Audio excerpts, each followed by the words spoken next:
Pregnancy సమయంలో అధిక bleeding అయితే చేయాల్సిన పని ఏంటి? అదేమన్నా ప్రమాదమా?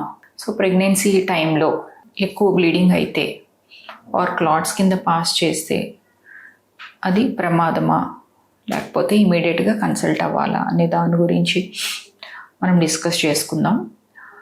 సో అధిక బ్లీడింగ్ క్లాట్స్ కానీ పాస్ అవుతున్నాయంటే డెఫినెట్గా మీరు అలర్ట్ అవ్వాలి. ప్రెగ్నెన్సీలో స్పాటింగ్ అనేది ఎర్లీ ట్రైమిస్టర్లో లేదా ఫస్ట్ ఆర్ సెకండ్ మంత్లో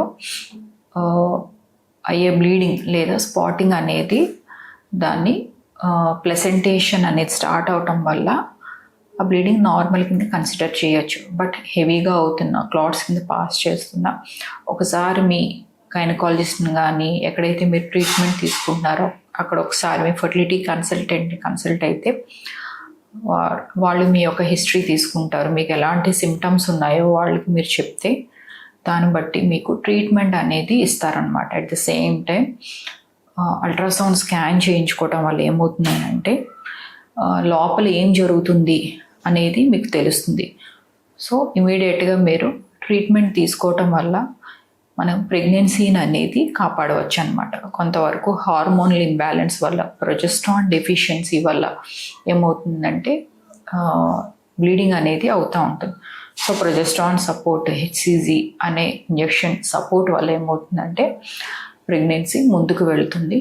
అట్ ద సేమ్ టైం నార్మల్గా కూడా వాళ్ళకి 9 months పీరియడ్ తర్వాత డెలివరీ కూడా అవుతుంది. సో దీన్ని మీరు నెగ్లెక్ట్ చేయకుండా ఇమీడియట్గా మీ గైనకాలజిస్ట్ని కానీ ఫర్టిలిటీ కన్సల్ట్ని ఎక్కడైతే 3D స్కాన్ అవైలబుల్ ఉన్న చోట మీరు ఒకసారి అల్ట్రాసౌండ్ చేయించుకోవటం వల్ల మీకు ఎర్లీగానే ట్రీట్మెంట్ అనేది స్టార్ట్ అవుతుంది అనమాట.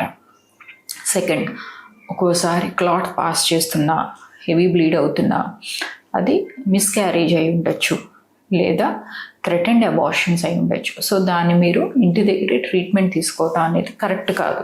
లేక వెయిట్ చేద్దాము అనే దానికంటే ఒక కన్సల్టెంట్ని మీరు ఫర్టిలిటీ కన్సల్ట్ అవ్వటం వల్ల ఏంటంటే అది బయోకెమికల్ ప్రెగ్నెన్సీ లాసా లేదా మిస్క్యారేజ్ ఏమన్నా అయ్యే ఛాన్సెస్ ఉన్నాయా, థ్రెటెండ్ అబార్షనా, మిస్డ్ అబార్షనా అనేది వాళ్ళు ఒకసారి స్కాన్లో చూసుకుంటారు. సో దీనివల్ల ఏంటంటే మీకు ఇన్ఫెక్షన్ రాకుండా, మీ యొక్క గర్భసంచి పాడవకుండా కూడా ఉండే ఛాన్సెస్ ఉంటాయన్నమాట. ఇది ఇన్ఫెక్షన్స్ వల్ల ఏమవుతుంది అని అంటే సో ఇంకా హై రిస్క్ అవుతుంది. సో ప్రెగ్నెన్సీ ఇంకా హై రిస్క్ అవటం వల్ల ఒక్కోసారి ఐసీయూలో కూడా అడ్మిట్ అవ్వాల్సిన అవసరం ఉంటుంది. సో దాన్ని నెగ్లెక్ట్ చేయాల్సిన అవసరం లేదు. ఇంకొకటి ఏంటంటే సో ఏదైతే ఇప్పుడు హిస్టరీ ఉందో దాన్ని మీ కన్సల్టెంట్ సెకండ్ టైం ప్రెగ్నెన్సీ మీరు ప్లాన్ చేసుకునే ముందు మీకు ముందుగానే కొన్ని బ్లడ్ టెస్ట్లు, కొన్ని ట్రీట్మెంట్ అడ్వైజెస్ వల్ల అది మళ్ళీ రిపీట్ అవ్వకుండా మీరు జాగ్రత్తలు తీసుకోవచ్చు. సో మీ ట్రీట్మెంట్ అనేది మారుతుందన్నమాట. సో హై రిస్క్ ఎప్పుడు అవుతుంది, ఎప్పుడైతే బ్లీడింగ్ హెవీగా అవుతుంది అన్నప్పుడు, ఒకవేళ ప్లెసెంటా అనేది కిందకు ఉంది అని అంటే 3వ నెలలో, 4వ నెలలో, 5వ నెల, 6వ నెలలో బ్లీడింగ్ అనేది అవుతుంది అన్నప్పుడు మనం 3D స్కాన్లో చూసినప్పుడు ఏమవుతుంది, కొంతమందికి ప్లెసెంటా ఏదైతే ఉందో మావి పూర్తిగా కిందకు ఉంటుందన్నమాట. దానివల్ల ఏమవుతుందంటే బ్లీడింగ్ అనేది అవుతుంది. సో దీన్ని కూడా నెగ్లెక్ట్ చేయకూడదు. సో వీళ్ళు కంపల్సరీగా ఒక హాస్పిటల్లో డెలివరీ అయ్యే వరకు అడ్మిట్ అయి ఉండాలి.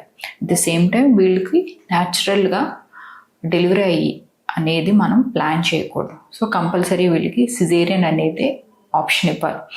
సో చాలామంది దీని గురించి తెలియక జస్ట్ క్వాక్స్ దగ్గర కానీ నార్మల్గా ఆర్ఎంపీస్ దగ్గర ట్రీట్మెంట్ తీసుకుని వాళ్ళు నెగ్లెక్ట్ చేస్తారు.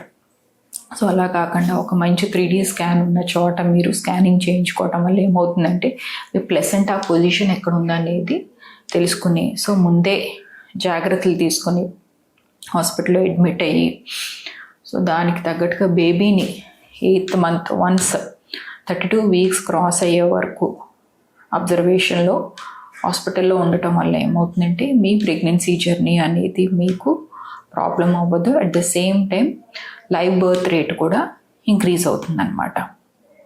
4వది వచ్చేసరికి హెవీ బ్లీడింగ్ అవటానికి కారణం మీరు ఏమన్నా మెడిసిన్స్ మీద ఉన్నారా, మెడికేషన్ మీద ఏమైనా ఉన్నారా, బ్లడ్ థిన్నర్స్ మీద ఉన్నారా, హిపారిన్ మీద ఏమైనా ఉన్నారా, దానివల్ల కూడా ఒక్కోసారి బ్లీడింగ్స్ అవుతూ ఉంటాయి. క్లాటింగ్ ఫ్యాక్టర్స్ డెఫిషియన్సీ వల్ల, బ్లీడింగ్ ఫ్యాక్టర్ డెఫిషియన్సీ వల్ల కూడా కొంతమందికి హెవీ బ్లీడ్ అవుతాయి అన్నమాట, థ్రాంబోఫిలియోస్. సో దానికి మనం తీసుకోవాల్సిన జాగ్రత్తలు ఏంటి అనేది ఒకసారి మీరు వెంటనే ఇమీడియట్గా ఒక డాక్టర్ని కన్సల్ట్ అవటం వల్ల ఏంటంటే, ఒక గైనకాలజిస్ట్ని కానీ ఫర్టిలిటీ కన్సల్టెంట్ని కన్సల్ట్ అవటం వల్ల ఇది మీ సిచ్యువేషన్ అనేది మీకు అర్థం అవుతుంది. దాన్ని బట్టి ట్రీట్మెంట్ ప్లాన్ కూడా మారుతుంది అన్నమాట.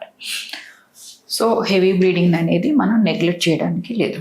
సో ఇదే ప్రాబ్లంతో ఏమైనా మీరు ఫేస్ చేస్తున్నారు, లేదా ప్రీవియస్గా హిస్టరీలో ఇలాగే మీకు హెవీ బ్లీడింగ్ అయ్యి మిస్క్యారేజ్ అయినా, డెఫినెట్గా మీ పాత ఫైల్స్ ఏవవుతున్నాయో ఒకసారి మీ ఫర్టిలిటీ కన్సల్టెంట్ చూపిస్తే మిమ్మల్ని ప్రాపర్ వేలో గైడ్ చేసి మీకు నెక్స్ట్ టైం అది రిపీట్ అవ్వకుండా మీరు ఒక హెల్దీ ప్రెగ్నెన్సీ, ఒక హెల్దీ బేబీ తోటి మీరు ముందుకు వెళ్ళొచ్చు.